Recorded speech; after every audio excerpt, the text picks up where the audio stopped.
युद्धाच्या परिस्थितीमुळे एकूणच देशभरामध्ये गॅसचा तुटवडा भासायला सुरुवात झालेली आहे।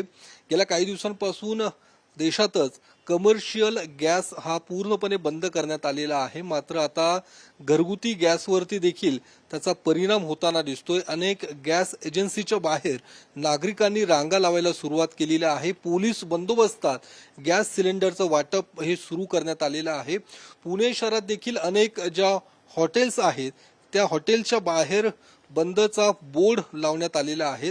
या सगळ्या परिस्थितीमध्ये प्रशासनाला पुणे महापालिकेकडून काय नेमके आदेश देण्यात आलेले आहे किंवा या सगळ्या परिस्थितीत काय उपाययोजना केल्या जाणार आहेत या संदर्भात बोलण्यासाठी आता माझ्या सोबत आहेत पुण्याच्या महापौर मंजुषा नागपुरे।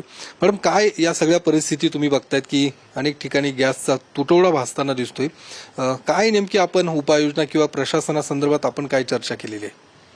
नाही, गॅसचा तुटवडा जो भासतोय त्याच्यावरती केंद्र सरकार आणि राज्य सरकार मिळून काम करतायत। योग्य ती खबरदारी घेतली जाईल त्याच्यावरती। पण पुणे शहरामध्ये मी असं नागरिकांना सांगेन की त्यांनी कुठल्याही अफवांवर विश्वास ठेवू नये। आणि मी माध्यमांनाही विनंती करेल की असं जर आपल्या काही लक्षात येत असेल तर आपण कृपया आमच्याशी संपर्क साधावा। नागरिकांनाही आमच्याशी बोलायला काही हरकत नाही। पण जर गॅस कुठेही म्हणजे सिलेंडर्स जर कुठे साठवून ठेवले जात असतील तर मग मी कलेक्टरांशी हा विषय बोलणार आहे। मी मगाशी आमच्या आयुक्तांशीही बोलले की यावर आपल्याला लक्ष ठेवावं लागेल की आत्ता जी काही परिस्थिती आहे त्याचा गैरफायदा घेऊन कुठेही सिलेंडर्स जर स्टोअर केले जात असतील तर ते योग्य नाही आणि याच्यावरती डिमांड अँड सप्लायवरती परिणाम होईल की ते असं होऊ नये असं मला वाटतं। पण अनेक नागरिकांच्या तक्रारी आहेत किंवा अनेक हॉटेल्स व्यावसायिकांचं देखील म्हणणं आहे की ब्लॅकने काही ठिकाणी सिलेंडरचं विक्री होताना दिसते। या संदर्भात आपण काही तसे प्रशासनासंदर्भात बोलणार आहात का की या सगळ्या असं जर कुठे आढळून आल्यास त्यावरती कारवाई करणं गरजेचं आहे? नाही, मी बोलणार तर आहेच आणि मी नागरिकांनाही हेच आवाहन करते की जर ते म्हणतायत की कुठेही असा इलिगल किंवा ब्लॅकमध्ये जे काही गॅस सिलेंडर्स दिले जात आहेत तर अशी तक्रार तुम्ही आमच्याकडे करा आणि आपण त्यांच्यावरती काय कारवाई करू शकू हे आपण बघूयात। मी कलेक्टरशी बोलेल या संदर्भामध्ये।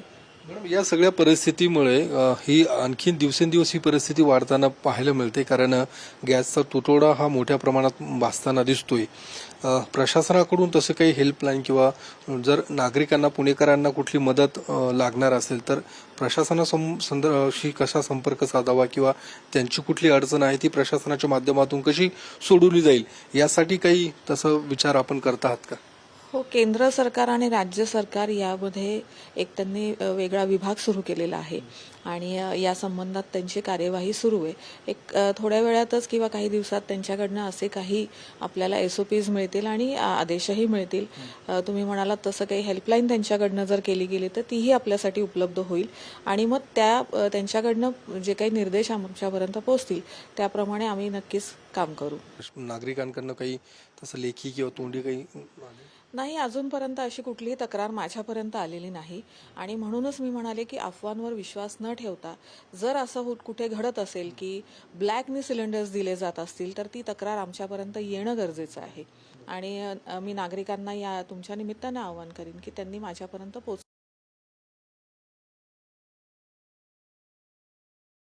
काही तक्रारी आपल्याकडे आलेल्या आहेत का, जे नागरिकांकडनं काही तसं लेखी किंवा तोंडी काही? नाही, अजूनपर्यंत अशी कुठलीही तक्रार माझ्यापर्यंत आलेली नाही आणि म्हणूनच मी म्हणाले की अफवांवर विश्वास न ठेवता जर असं कुठे घडत असेल की ब्लॅकने सिलेंडर्स दिले जात असतील तर ती तक्रार आमच्यापर्यंत येणं गरजेचं आहे आणि मी नागरिकांना या तुमच्या निमित्तानं आवाहन करीन की त्यांनी माझ्यापर्यंत पोचावं। जर अशी कुठली तक्रार असेल तर त्यांनी माझ्याकडे द्यावी, आम्ही ती व्हेरीफाय करू।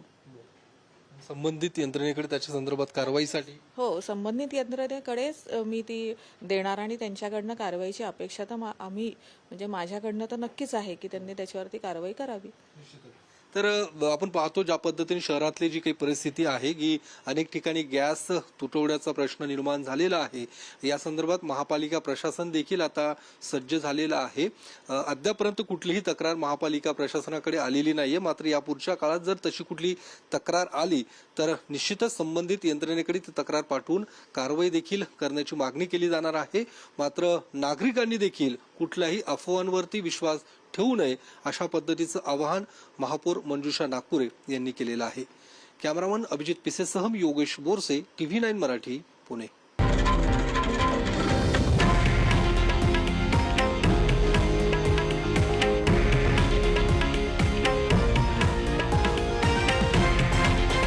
हे आहे देशातील नंबर 1 न्यूज नेटवर्क आणि आपण पाहत आहात TV9 मराठी, एकमेव.